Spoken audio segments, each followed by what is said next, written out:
اور اسی کے ساتھ اب یہ بات آئی ہے تو یہ بھی ذکر کر دوں کہ نماز کی اذان سے پہلے جو پڑھا جاتا ہے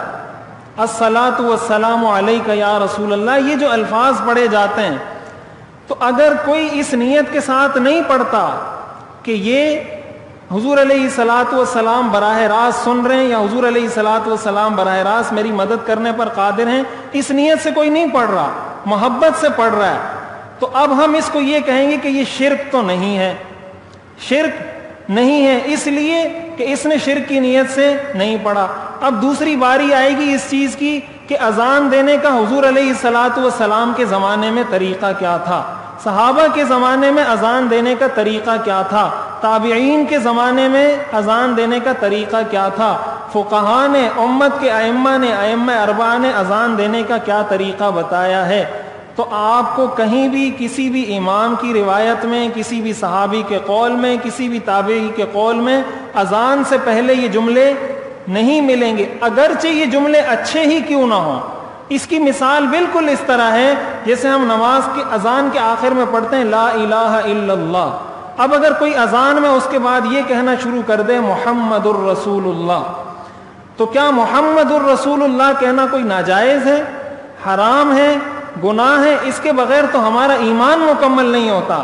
لیکن اگر اذان میں کوئی شخص یہ کہے گا لا الہ الا اللہ محمد الرسول اللہ، تو ہم اس کو کہیں گے آپ نے اذان غلط دی ہے، آپ نے جو اذان جس طریقے سے دی ہے یہ سنت نہیں ہے۔ تو اگر اس چیز کو کوئی نیکی سمجھتا ہے، کوئی ثواب سمجھتا ہے، اور یہ سمجھتا ہے کہ یہ اذان دینے کا افضل طریقہ ہے، تو یہ دین میں اپنی طرف سے ایجاد کرنے والی چیز ہے۔ تو اس کو ہم یہ تو نہیں کہیں گے کہ یہ شرک ہے، لیکن یہ ضرور کہیں گے کہ یہ بدعت ہے، یہ دین میں اپنی طرف سے ایجاد کردہ چیز ہے جس کی شریعت کی نظر میں کوئی حیثیت نہیں۔ بات پھر وہیں پر آ جاتی ہے کہ جو چیز جتنی ثابت ہے، جس درجے میں ثابت ہے، شریعت ہمیں یہ کہتی ہے کہ جتنی جس درجے میں ثابت ہے اس کو اتنے ہی درجے میں، اتنی ہی مقدار میں، اسی ہی طریقے سے کرو گے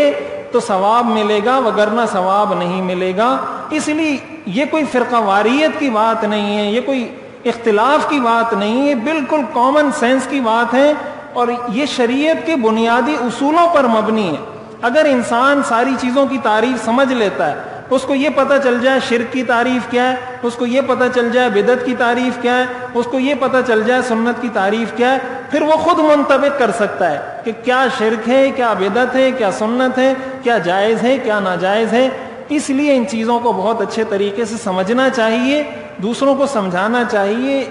اس کو اس کے ذریعے لڑائی جھگڑا نہ پیدا کریں، اس کو سمجھیں، دوسروں کو سمجھائیں، یہ حق کی بات ہے، خیر کی بات ہے، اچھے انداز میں، نصیحت کے انداز میں، ہمدردی کے ساتھ، خیرخواہی کے ساتھ، بحث مباحثے کی فضا میں نہیں۔ بحث مباحثے سے کبھی کوئی شخص بات نہیں مانتا، ہمدردی کے ساتھ دل میں دعا کر کے اس کے لیے، جیسے ہمارے تبلیغی حضرات جاتے ہیں بات کرنے کے لیے، کتنے طریقے سے، ادب سے، حکمت سے بات کرتے ہیں۔ اگر آپ نے یہ مسئلہ بھی کسی کو سمجھانا ہے تو اسی طریقے سے ادب کے ساتھ، حکمت کے ساتھ۔ بھائی جب فرعون کے ساتھ اللہ تعالیٰ نے حکم دیا ہے کہ نرمی سے بات کرو، تو اگر کوئی یا رسول اللہ کہہ رہا ہے اور وہ بدعتی ہے تو اس کے ساتھ اتنی سختی کی اجازت کہاں سے ہو گئی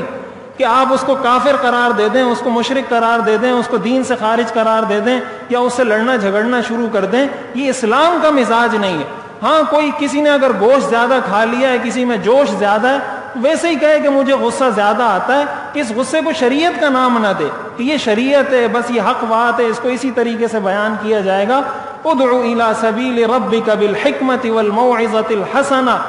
اللہ کے راستے کی طرف حکمت کے ساتھ اور موعظہ حسنہ کے ساتھ دعوت دو گے،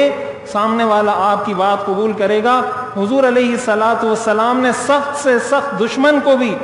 اس انداز سے نہیں سمجھایا جس انداز سے ہم سمجھاتے ہیں، اور اس انداز سے مخاطب سمجھتا نہیں ہے، بھپرتا ہے، وہ آپ کا فریق بنتا ہے، آپ کا حریف بنتا ہے، آپ کا دشمن بنتا ہے، اور یہ دشمن ہم اس کو خود بناتے ہیں۔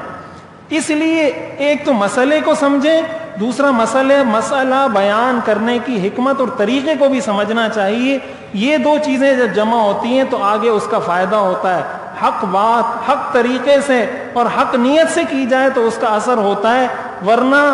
آپ کا علمی رعب اور دبدبہ تو قائم ہو جائے گا کہ اس نے قرآن کی اتنی آیات پڑھی ہیں، اس نے اتنی حدیثیں پڑھی ہیں، اس نے اتنی چیزیں پڑھی ہیں، لوگ یہ تو کہہ دیں گے واہ یار زبردست عالم ہے، لیکن جو مقصد تھا کہ اپنی بات کو ڈیلیور کرنا، اس کو سمجھانا، وہ اس سے حاصل نہیں ہوگا۔